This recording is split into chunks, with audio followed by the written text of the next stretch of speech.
అందరికీ నమస్కారం. దుర్వాసుడు నరకాన్ని ఎలా సందర్శించాడు? దుర్వాసుడు ఒకసారి పితృలోకానికి వెళ్ళాడు. శరీరం నిండా విభూదిని అలంకరించుకుని రుద్రాక్ష మాలలు ధరించి శివ, శంకర, పరమేశ్వర, జగన్నాథ, జగదంబిక అంటూ పార్వతీ పరమేశ్వరులను స్మరిస్తూ అడుగుపెట్టిన దుర్వాసుని కవ్యవాలాదులైన పితృదేవతలు ఎదురేగి స్వాగతించారు ఆయన్ని. దుర్వాసుని వారి ఉన్నతాసనంపై కూర్చోపెట్టి అతిథి మర్యాదలు చేశారు. కుశల ప్రశ్నలు కూడా వేశారు. కబుర్లతో వారు కాలక్షేపం చేస్తుండగా ఎక్కడి నుంచో ఆర్తనాదాలు, హాహాకారాలు వినిపించసాగాయి. ఆ ఆర్తనాదాలకు, హాహాకారాలకు దుర్వాసుడు కలత చెందాడు. హృదయ విదారకంగా ఉన్న ఈ రోదనలు ఎక్కడివి అని అడిగారు.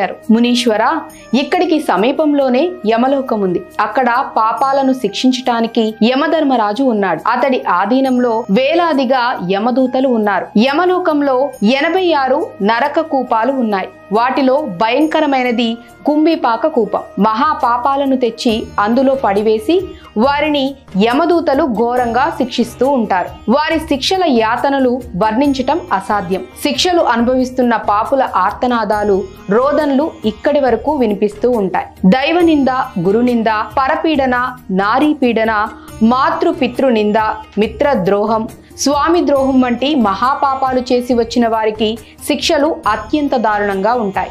శిక్షల బాధ తాళలేక ఆ పాపులు చేసే ఆర్తనాదాలు మేము రోజు వింటూనే ఉంటాం.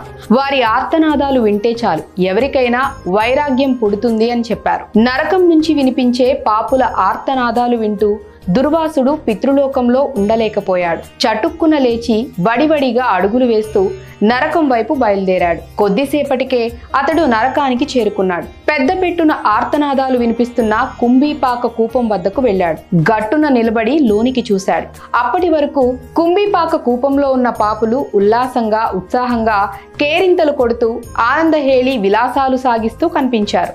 యమలోకం గురించి పితృలోకంలో తాను విన్నదొకటి, తాను స్వయంగా చూస్తున్నది వేరొకటి ఉండటంతో దుర్వాసుడు ఆశ్చర్యపోయాడు. దుర్వాసుడు మాత్రమే కాదు, పాపులకు శిక్షలు అమలు చేస్తున్న యమదూతలు కూడా ఈ ఆకస్మిక పరిణామానికి నివ్వెరపోయారు. కఠిన శిక్షలకు యాతనలు అనుభవిస్తూ ఆర్తనాదాలు చేయవలసిన పాపులందరూ కేరింతలు కొడుతూ ఆనందహేళి నృత్యాలు చేస్తుండటం వారిని అయోమయంలో పడేసింది. కుంభీపాకంలోని మహాపాపులందరూ స్వర్గ సౌఖ్యాలు అనుభవిస్తున్నంత ఆనందంగా ఉండటం విడ్డూరంగా తోచింది.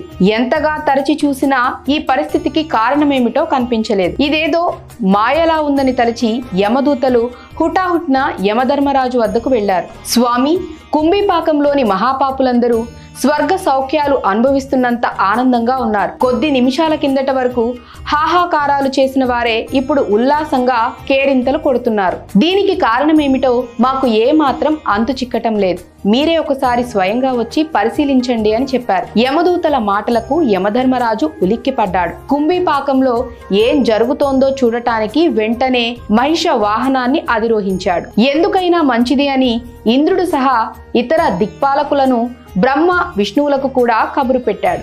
యముడు, ఇంద్రాది దిక్పాలకులు, బ్రహ్మ, విష్ణువులు దాదాపు ఒకేసారి కుంభీపాక కూపం వద్దకు చేరుకున్నారు. లోపల ఉన్న పాపుల ఆనంద పరవశులై కేరింతలు కొడుతున్న దృశ్యాన్ని కళ్ళారా చూశారు. ఇది నరక కూపం కాదు, పాపుల కోసం ఏర్పాటు చేసిన భోగ కూపంలా ఉందని వారంతా నివ్వెరపోయారు. ఈ విడ్డూరానికి కారణమేమిటో వారెవ్వరికీ కూడా అంతుచిక్కలేదు.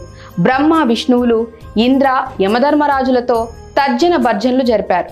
ఎంతగా ఆలోచించినా ఈ వింతకు కారణమేమిటో వారికి తోచలేదు. పరమశివుణ్ణి అడిగితే దీనికి కారణమేమిటో చెప్పగలడని వారంతా ఏకగ్రీవంగా అనుకున్నారు.